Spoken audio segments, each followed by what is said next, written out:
Hi, my name is Karen Fabian and I'm the founder of Bare Bones Yoga, and I want to welcome you to my YouTube channel. Today I'm going to be going over muscles of the core. And one of the reasons I like to focus on this every once in a while is because occasionally someone will come to class and at the beginning they'll say something to me like, hey, could we do a bunch of things to focus on the core in today's class? And I always kind of chuckle when I hear that because, quite frankly, throughout the entire yoga practice, there always is some awareness of the core. And when I say awareness, I literally mean some contraction of muscles in the core. So while I get what this kind of comment is getting at, which is, hey, can we do some vigorous movements that contract muscles in the core area? Really, in many of the poses, if not just about all of them, except for maybe some at the end where we're relaxing through the core, and certainly back bends where we're not contracting the core. But in general, we're always contracting one or other muscles located in this part of the body. So let's first go over what muscles we're talking about, because there are four, and they're layered. I kind of think of it like a sub sandwich. They're layered. Starting with the innermost muscle. So the innermost muscle is called the transversus abdominis, and you can think of it like a corset that wraps around the body. And one of the big responsibilities of this muscle is to not only support the lower back, the lumbar spine, but to also kind of contain all of the organs that are in this part of the body. So you may notice sometimes when people begin to gain a little bit of weight, the belly expands, and so it does have, that contractibility where it can get larger and it can also contract and get smaller. And one of the interesting things when you think about just the weight in this part of the body, given the organs that are inside the abdominal cavity, this becomes really important to use this muscle when we do things like move from high to low push-up. So let me kind of show you how this comes into play. So first thing, before I go into the posture, if you put your hands on your hips and you draw in, and you think of the cue not so much pulling in from the center line, but pulling in from the sides of the body, so on the lateral aspect of the abdomen, right here, drawing inward, almost like you're taking a breath in. You'll feel that contraction and that kind of compacting of this area of the body. So that action is the transversus abdominis, and it's transversus because it wraps around. Now, when we move from high to low push-up, one of the things we're trying to avoid is collapsing towards the ground. And so you can imagine if there isn't a contraction of this muscle, there is going to be a sagging of the belly, the abdominal area, towards the ground, and that starts to create that drag that we oftentimes see in students when they move from high to low push-up. It looks something like this, right? And so in addition to kind of skipping the distinct movement from high to low, there's this sagging through the core. So if you start to contract, draw inward, right, on the sides of the body, along with some other key actions for the upper body, but right here we're just focusing on the core. If we draw inward, you can see that the abdomen doesn't sag down. So it can be helpful to cue your students to draw in, not from the center in, from the outer edges in. So the next muscle, now that we've talked about the transversus abdominis, is the internal oblique, right? And we have the internal oblique and we have the external oblique. And these muscles, they're on both sides of the body, so they come in a set. And the internal oblique runs from the iliac crest, which is this ridge of the pelvis, upward. And so when this muscle contracts, it twists the body to the same side as the side that is contracting. We also have the external oblique, which runs more from the upper, or these lower ribs, 5 through 8, I believe, downward. So this also twists, right? So we've got these paired muscles, and they also are responsible for some side bending as well.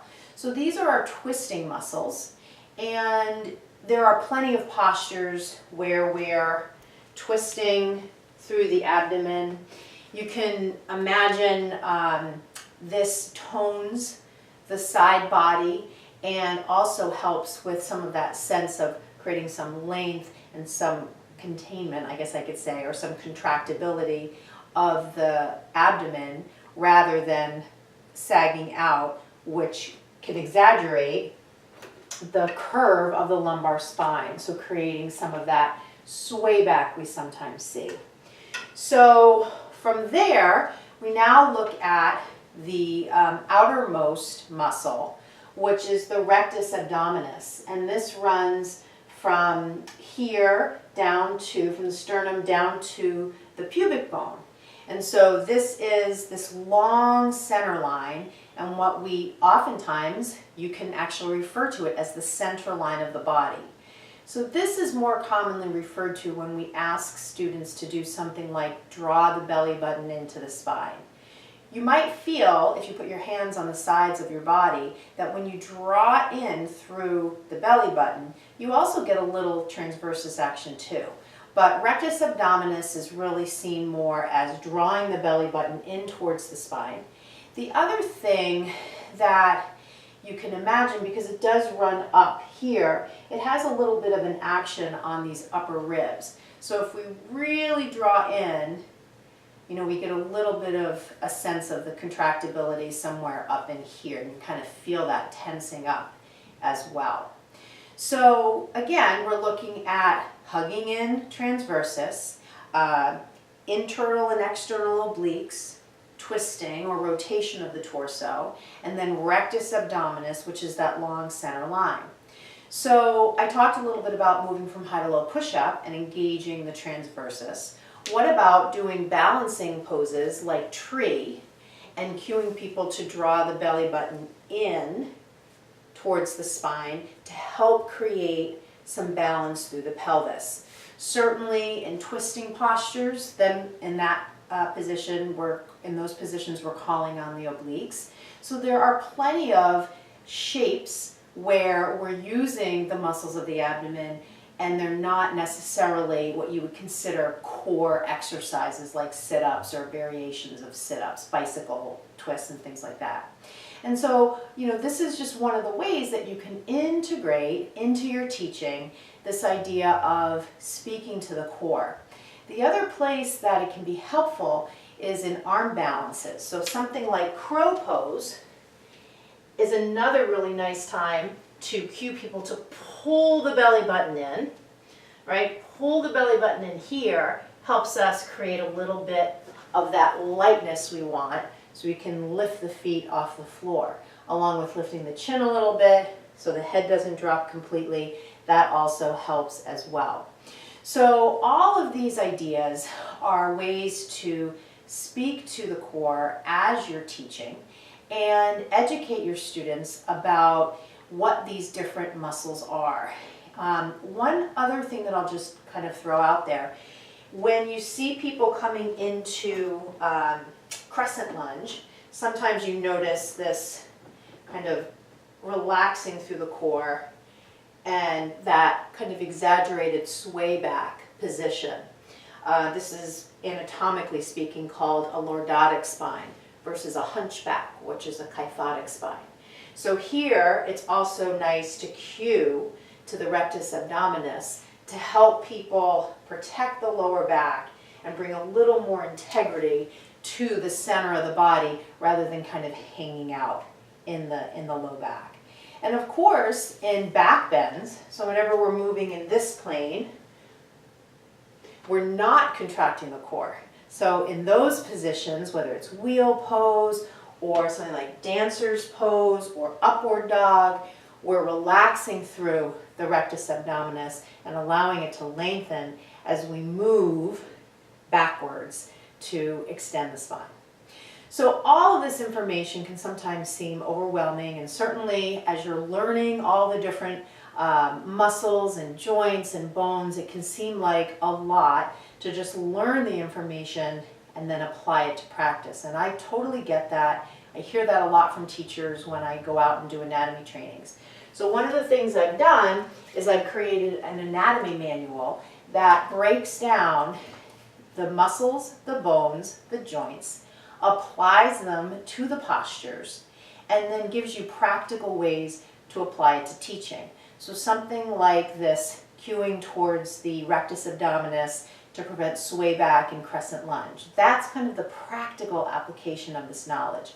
So this manual is over 200 pages. It has pictures of the postures. It gives you the cues to use for each pose so that you have a specific format for the cues, and you can start to speak to the anatomy in your teaching. And that's another thing that I hear a lot from teachers is they're looking for an understandable way to share anatomy with their students and not bog people down with all the details. We're generally not going to be talking about things like origin and insertion of muscles. That's probably a little too detailed, but you might want to talk about just generally what the muscle names are and where their locations are. And that can be helpful to students, not only on the mat, but in their life as well. So you can get this right on my website, barebonesyoga.com, for $65.